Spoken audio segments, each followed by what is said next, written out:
आज हम लोग क्लास 9th के इकोनॉमिक्स एनसीईआरटी का अध्याय 2 संसाधन के रूप में लोग का पूरा चैप्टर रीड करेंगे।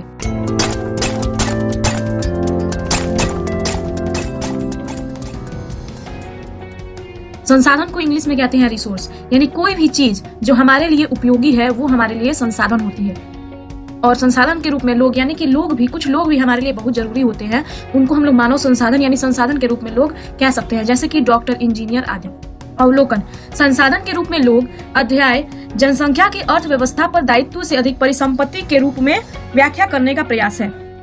यानी कि यहाँ पे ये बताया जा रहा है कि जनसंख्या हमारे लिए दायित्व होती है, लेकिन इस चैप्टर में जनसंख्या को दायित्व ना मानकर संपत्ति के रूप में व्याख्या किया जा रहा है कि संख्या किस तरह हमारे लिए लाभदायक हो सकती है, हमारी एक संपत्ति का रूप हो सकती है। जब शिक्षा, प्रशिक्षण और चिकित्सा सेवाओं में निवेश किया जाता है तो वही जनसंख्या मानव पूंजी में बदल जाती है। यानी कि अगर कोई आदमी है, उसे हम शिक्षा दे, प्रशिक्षण दे और उसमें चिकित्सा सेवा लगाएं, तो वह जो आदमी है वो शिक्षित होकर मानव पूंजी का रूप ले लेता है और हमारे लिए एक संसाधन बन जाता है। वास्तव में मानव पूंजी कौशल और उनमें निहित उत्पादन के ज्ञान का स्टॉक है। परिचय: संसाधन के रूप में लोग वर्तमान उत्पादन कौशल और क्षमताओं के संदर्भ में किसी देश के कार्यरत लोगों का वर्णन करने का एक सही तरीका है। उत्पादक पहलू की दृष्टि से जनसंख्या पर विचार करना सकल राष्ट्रीय उत्पाद के सृजन में उनके योगदान की क्षमता पर बल देता है। दूसरे संसाधनों की भांति ही जनसंख्या भी एक संसाधन है, एक मानव संसाधन। यह विशाल जनसंख्या का एक सकारात्मक पहलू है जिसे प्रायः उस वक्त अनदेखा कर दिया जाता है जब हम इसके नकारात्मक पहलू को देखते हैं, जैसे भोजन, शिक्षा और स्वास्थ्य सुविधाओं की जनसंख्या तक पहुंच से संबंधित समस्याओं पर विचार करते समय। यानी कि अगर हमारे देश में, किसी भी देश में जनसंख्या अधिक बढ़ने लगती है तो हम इसका नकारात्मक पहलू देखते हैं कि भोजन की कमी होगी, शिक्षा की कमी होगी, स्वास्थ्य सुविधाओं की कमी होगी, जनसंख्या तक नहीं पहुंच पाएंगे। इतनी भारी मात्रा में ये सभी चीजों की आपूर्ति इस भारी जनसंख्या को नहीं हो पाएगी। लेकिन इसका एक सकारात्मक पहलू भी है। जिस तरह सिक्के के दो पहलू होते हैं, उसी तरह इसका भी एक और पहलू है कि एक मानव संसाधन के रूप में जब इस विद्यमान मानव संसाधन को और अधिक शिक्षा तथा स्वास्थ्य द्वारा विकसित किया जाता है, तब हम इसे मानव पूंजी निर्माण कहते हैं, जो भौतिक पूंजी निर्माण की ही भांति देश की उत्पादक शक्ति में वृद्धि करता है। मानव पूंजी में निवेश शिक्षा, प्रशिक्षण और स्वास्थ्य सेवा के द्वारा भौतिक पूंजी की भांति ही प्रतिफल उत्पादन करता है। अधिक शिक्षित या बेहतर प्रशिक्षित लोगों की उच्च उत्पादकता के कारण होने वाली अधिक आय और साथ ही अधिक स्वास्थ्य लोगों की उच्च उत्पादकता के रूप में इसे प्रत्यक्ष देखा जा सकता है।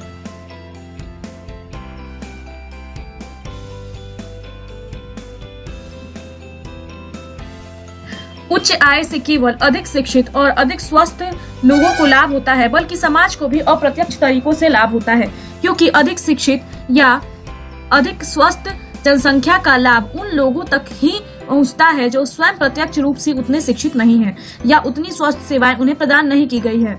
वास्तव में मानव पूंजी एक तरह से अन्य संसाधनों जैसे भूमि और भौतिक पूंजी से श्रेष्ठ है, क्योंकि मानव संसाधन भूमि और पूंजी का उपयोग कर सकता है। भूमि और पूंजी अपने आप का उपयोगी नहीं हो सकती। यहाँ बताया गया है कि मानव संसाधन जो है वो अन्य सभी संसाधनों से बढ़िया है। क्यों बढ़िया है? क्योंकि हम जो है अन्य संसाधनों का, मानव संसाधन जो है वो अन्य संसाधनों का उपयोग कर सकती है, लेकिन अन्य संसाधन खुद का उपयोग नहीं कर सकते। अनेक दशकों से भारत में विशाल जनसंख्या को एक परिसंपत्ति की अपेक्षा एक दायित्व माना जाता रहा है। लेकिन यह आवश्यक नहीं कि एक विशाल जनसंख्या देश के लिए दायित्व ही हो। मानव पूंजी में निवेश द्वारा इसे एक उत्पादक परिसंपत्ति में बदला जा सकता है।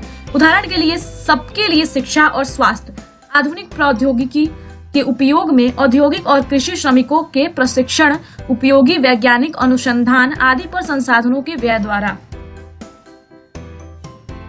यहाँ पे बताया गया है मानव पूंजी के बारे में। तो पूंजी यानी होता है कैपिटल।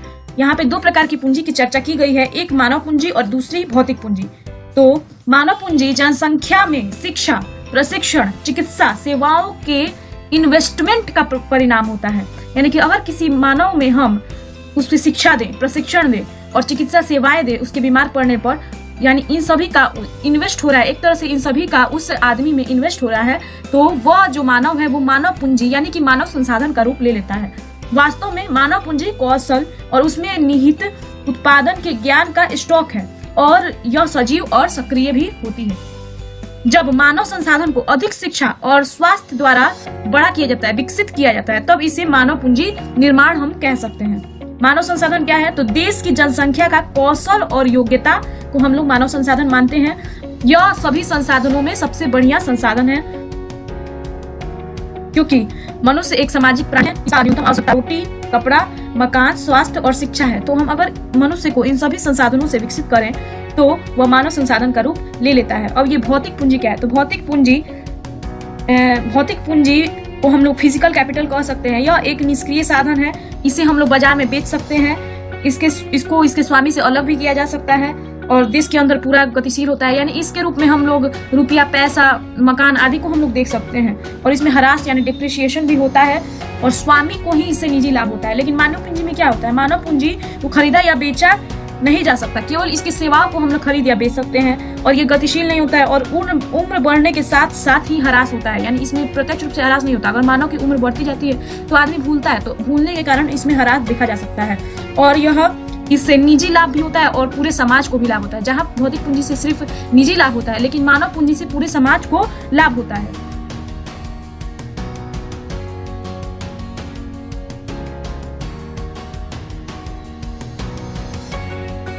इन दोनों व्यक्तियों के अध्ययनों में हमने देखा कि सकल स्कूल जाता था, जबकि विलास स्कूल नहीं गया। सकल शारीरिक रूप से हष्ट पुष्ट और स्वस्थ था, उसे बार बार डॉक्टर के पास जाने की आवश्यकता नहीं पड़ती थी।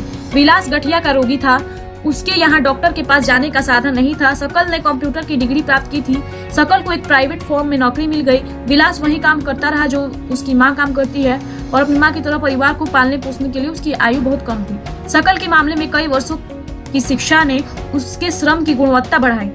इससे उसकी कुल उत्पादकता में वृद्धि हुई। कुल उत्पादकता देश की समृद्धि में योगदान देती है। इसके बदले में व्यक्ति को वेतन के रूप में या फिर उसके पसंद के किसी दूसरे रूप में प्रतिफल मिलता है। विलास को उसके जीवन के प्रारंभिक भाग में कोई शिक्षा या स्वास्थ्य सेवा नहीं मिल सकी। वह अपनी माँ की भांति ही मछलियां बेचकर अपना जीवन यापन करता, इसलिए वह अपनी माँ की ही तरह अकुशल श्रमिक का वेतन पाता था। यहाँ पे दो बच्चों का उदाहरण दिया गया है। एक बच्चे को शिक्षा दी गई है और दूसरे बच्चों को शिक्षित नहीं किया गया है और वह श्रमिक की तरह कार्य करता है और इन दोनों के बारे में यहाँ पे बताया जा रहा है। मानव संसाधन में शिक्षा और चिकित्सा सेवा के द्वारा निवेश से भविष्य में उच्च प्रतिफल प्राप्त हो सकते हैं।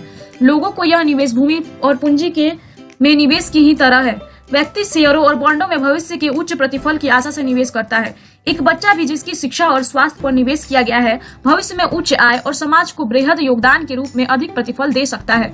यह देखा जाता है कि शिक्षित माँ बाप अपने बच्चों को की शिक्षा पर अधिक निवेश करते हैं। ऐसा इसलिए होता है क्योंकि उन्होंने स्वयं भी शिक्षा के महत्व को अनुभव किया होता है। वे उचित पोषण और स्वच्छता के प्रति भी सचेत होते हैं। इसी प्रकार वे अपने बच्चों की स्कूली शिक्षा और अच्छे स्वास्थ्य की आवश्यकताओं का भी ध्यान रखते हैं। इस तरह इस मामले में एक अच्छा चक्र बन जाता है। इसके विपरीत स्वयं भी अशिक्षित और अस्वच्छता तथा सुविधा वंचित स्थिति में रहने वाले माँ बाप एक दुष्चक्र सृजित कर लेते हैं और अपने बच्चों को अपनी ही तरह सुविधाओं से वंचित स्थिति में रखते हैं। जापान जैसे देशों में मानव संसाधन पर निवेश किया गया है। उसके पास कोई प्राकृतिक संसाधन नहीं था। यह विकसित धनी देश है। वे अपने देश के लिए आवश्यक प्राकृतिक संसाधनों का आयात करते हैं। वे कैसे धनी बने, विकसित बने? उन्होंने लोगों में विशेष रूप से शिक्षा, स्वास्थ्य के क्षेत्र में निवेश किया। उन लोगों ने भूमि और पूंजी जैसे अन्य संसाधनों का कुशल उपयोग किया है। इन लोगों ने जो कुशलता और प्रौद्योगिकी विकसित की, उसी से ये देश धनी या विकसित बने।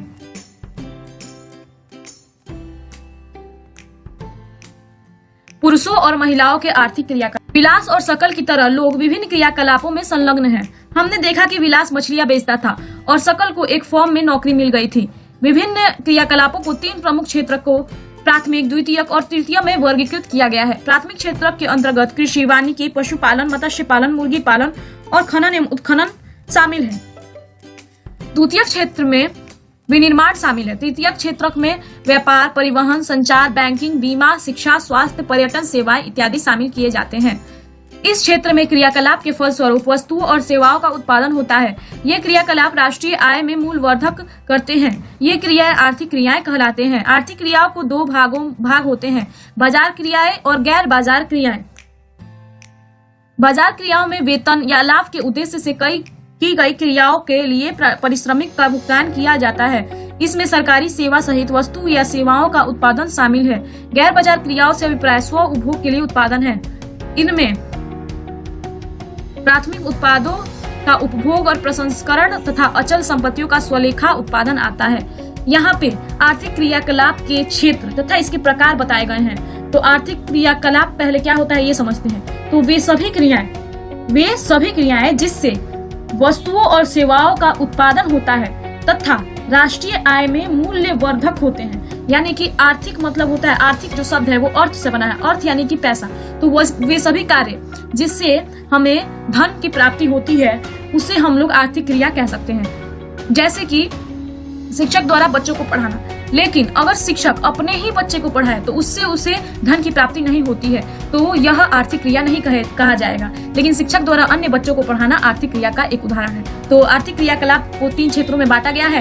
पहला है प्राथमिक क्षेत्र, इसमें खेती, वानिकी यानी पशुपालन, मत्स्य पालन, मुर्गी पालन आदि को रखा गया है। द्वितीय क्षेत्र में विनिर्माण यानी छोटे मोटे घर आदि बनाने को रखा गया है। तृतीय क्षेत्र में व्यापार यानी बिजनेस, परिवहन, ट्रांसपोर्ट आदि को रखा गया है। और आर्थिक क्रिया के 2 प्रकार भी बताए गए हैं। पहला है बाजार क्रिया। तो बाजार क्रिया क्या होता है? तो वेतन या लाभ के उद्देश्य से पारिश्रमिक का भुगतान किया जाना बाजार क्रिया होता है। और गैर बाजार क्रिया क्या होता है? इसका अभिप्राय खुद उपभोग के लिए यानी कि अपने ही उपभोग के लिए, मान लीजिए आप अपने बगीचे में सब्जी का उत्पादन कर लेते हैं तो यह गैर बाजार क्रिया कही जाती है। ऐतिहासिक और सांस्कृतिक कारणों से परिवार में महिलाओं और पुरुषों के बीच श्रम का विभाजन होता है।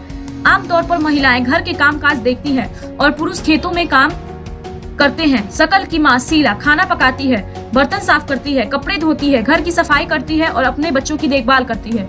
सकल के पिताजी बूटा खेतों में काम करते हैं, उपज को बाजार में बेचते हैं और परिवार के लिए धन कमाते हैं। शीला परिवार के पालन पोषण के लिए जो सेवाएं प्रदान करती है उसके लिए उसे कोई भुगतान नहीं किया जाता। बूटा धन कमाता है जिसे वह परिवार के पालन पोषण पर खर्च करता है। परिवार के लिए दी गई सेवाओं के बदले महिलाओं को कोई भुगतान नहीं किया जाता। उनकी सेवाओं को राष्ट्रीय आय में नहीं जोड़ा जाता। विलास की माँ गीता मछली बेचकर आय कमाती थी। इस तरह महिलाओं को उनकी सेवाओं के लिए तब भुगतान किया जाता है जब वे श्रम बाजार में प्रवेश करती है। उनके पुरुष सहयोगी की ही तरह उनकी आय, उनकी शिक्षा और उनके कौशल के आधार पर निर्धारित की जाती है। शिक्षा व्यक्ति के उपलब्ध आर्थिक अवसरों के बेहतर उपयोग में सहायता करती है। शिक्षा और कौशल बाजार में किसी व्यक्ति की आय के प्रमुख निर्धारक हैं। अधिकांश महिलाओं के पास बहुत कम शिक्षा और निम्न कौशल स्तर है। पुरुष की अपेक्षा महिलाओं को कम पारिश्रमिक दिया जाता है।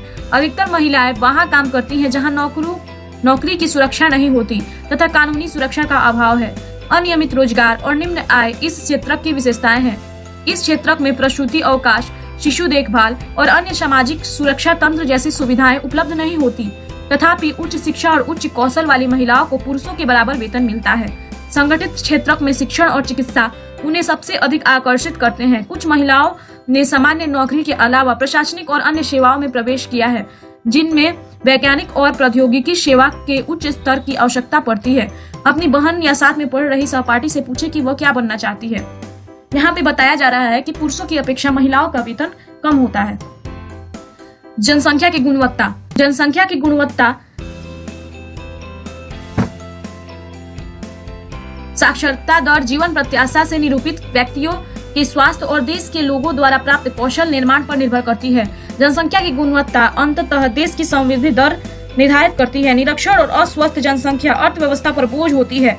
साक्षर और स्वस्थ जनसंख्या परिसंपत्ति होती है। यानी कि यहाँ पर बताया जा रहा है कि सभी जनसंख्या जो है वो दायित्व नहीं है, अर्थव्यवस्था पर बोझ नहीं है। जब निरक्षर और अस्वस्थ जनसंख्या है अर्थव्यवस्था पर बोझ है, और जो साक्षर यानी जो पढ़े लिखे और स्वस्थ जनसंख्या है वो एक संपत्ति है। तो शिक्षा, अपने जीवन के आरंभिक वर्षों की सकल की शिक्षा ने बाद के वर्षों में अच्छी नौकरी और अच्छे वेतन के रूप में उसे फल दिया। हमने देखा कि सकल के विकास के लिए शिक्षा एक महत्वपूर्ण आगत था। इसने उसके लिए नए क्षितिज खोले, नई आकांक्षाएं दी और जीवन के मूल्य विकसित किए।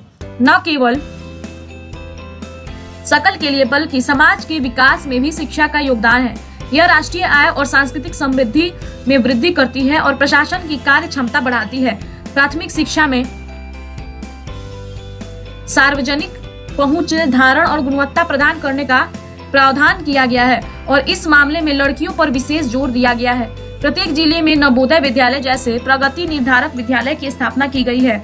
बड़ी संख्या में हाई स्कूल के विद्यार्थियों को ज्ञान कौशल से संबंधित व्यवसाय उपलब्ध कराने के लिए व्यावसायिक शाखाएं विकसित की गई हैं। शिक्षा परियोजना परिव्यय पहली पंचवर्षीय योजना में 151 करोड़ रुपए से बढ़कर 11वीं पंचवर्षीय योजना में 3766.90 करोड़ रुपए हो गया है।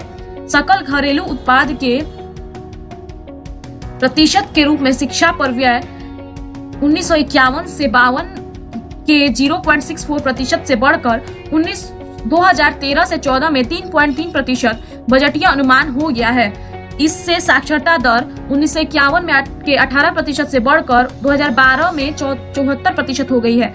साक्षरता प्रत्येक नागरिक का न केवल अधिकार है बल्कि यह नागरिकों द्वारा अपने कर्तव्यों का ठीक प्रकार से पालन करने तथा अपने अधिकारों का ठीक प्रकार से लाभ उठाने के लिए अनिवार्य भी है। तथापि जनसंख्या के विभिन्न भागों के बीच व्यापक अंतर पाया जाता है।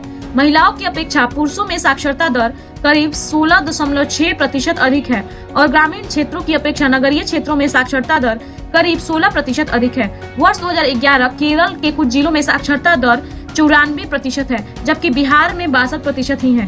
प्राथमिक स्कूल प्रणाली भारत की 5 लाख से अधिक गाँव में फैली है। दुर्भाग्यवश स्कूल शिक्षा के इस विस्तार को शिक्षा के निम्न स्तर और पढ़ाई के बीच में छोड़ने की उच्च दर ने कमजोर कर दिया है। 6 से 14 वर्ष की आयु वर्ग के स्कूली बच्चों को वर्ष 2010 तक प्राथमिक शिक्षा प्रदान करने की दिशा में सर्व शिक्षा अभियान एक महत्वपूर्ण कदम है। राज्यों, स्थानीय सरकारों और प्राथमिक शिक्षा सार्वभौमिक लक्ष्य को प्राप्त करने के लिए समुदाय की सहभागिता के साथ केंद्रीय सरकार की यह एक समयबद्ध पहल है। इसके साथ ही प्राथमिक शिक्षा में नामांकन बढ़ाने के लिए सेतु पाठ्यक्रम और स्कूल लौटो शिविर प्रारंभ किए गए हैं। कक्षा में बच्चों की उपस्थिति को बढ़ावा देने, बच्चों के धारण और पोषण की स्थिति में सुधार के लिए दोपहर के भोजन की योजना कार्यान्वित की जा रही है। इन नीतियों में भारत में शिक्षित लोगों की संख्या में वृद्धि हो सकती है। 11वीं योजना में योजना अवधि के अंत तक उच्च शिक्षा में 18 से 23 वर्ष आयु वर्ग के नामांकन में 15% तक की वृद्धि, 2011 से 12 में 21% 12वीं योजना तक करने का प्रयास किया गया है। यह रणनीति पहुंच में वृद्धि, गुणवत्ता, राज्यों के लिए विशेष पाठ्यक्रम में परिवर्तन को स्वीकार करना, व्यवसायीकरण तथा सूचना प्रौद्योगिकी के उपयोग का जाल बिछाने पर केंद्रित है। योजना दूरस्थ शिक्षा, औपचारिक, अनौपचारिक, दूरस्थ एवं संचार प्रौद्योगिकी की शिक्षा देने वाले शिक्षण संस्थानों के अभिसरण पर भी केंद्रित है। पिछले 50 वर्षों में विशेष क्षेत्रों में उच्च शिक्षा देने वाले शिक्षण संस्थानों तथा विश्वविद्यालयों की संख्या में महत्वपूर्ण वृद्धि हुई है। 1951 से 2011 से 12 एवं 2012 से 13 के बीच कॉलेजों और विश्वविद्यालयों की संख्या में वृद्धि, छात्रों के नामांकन तथा अध्यापकों की भर्ती को सारणी 2.1 में देखें।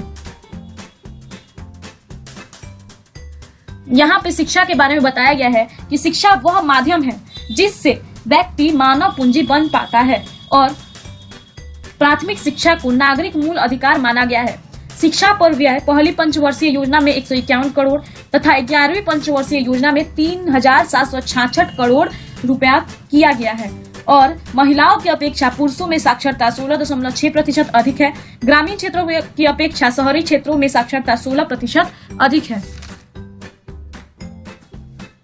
यहाँ पे सर्व शिक्षा अभियान की बात की गई है, तो इसके तहत 6 से 14 वर्ष आयु वर्ग के सभी बच्चों को वर्ष 2010 तक प्राथमिक शिक्षा प्रदान करने की दिशा में महत्वपूर्ण कदम है सर्व शिक्षा अभियान। इसके लिए स्कूल लौटो शिविर, दोपहर का भोजन आदि योजना चलाया गया है। स्वास्थ्य फर्म का उद्देश्य लाभ को अधिकतम करना है। क्या आप सोचते हैं कि कोई भी फर्म ऐसे व्यक्तियों को रोजगार देने के लिए प्रेरित होगी जो खराब स्वास्थ्य होने के कारण स्वास्थ्य श्रमिकों के बराबर कार्य नहीं कर पाए? किसी व्यक्ति का स्वास्थ्य उसकी अपनी क्षमता को प्राप्त करने और बीमारियों से लड़ने की ताकत देता है और स्वस्थ लोग किसी संगठन के लिए बोझ बन जाते हैं। वास्तव में स्वास्थ्य अपना कल्याण करने का एक अपरिहार्य आधार है। इसीलिए जनसंख्या की स्वास्थ्य स्थिति को सुधारना किसी भी देश की प्राथमिकता होती है। हमारी राष्ट्रीय नीति का लक्ष्य भी जनसंख्या में के अल्प सुविधा प्राप्त वर्गों पर विशेष ध्यान देते हुए स्वास्थ्य सेवाओं, परिवार कल्याण और पौष्टिक सेवा तक इनकी पहुंच को बेहतर बनाना है। पिछले 5 दशकों में भारत ने सरकारी और निजी क्षेत्रों में प्राथमिक, द्वितीयक और तृतीयक सेवाओं के लिए अपेक्षित एक विस्तृत स्वास्थ्य आधारित संरचना और जनशक्ति का निर्माण किया है।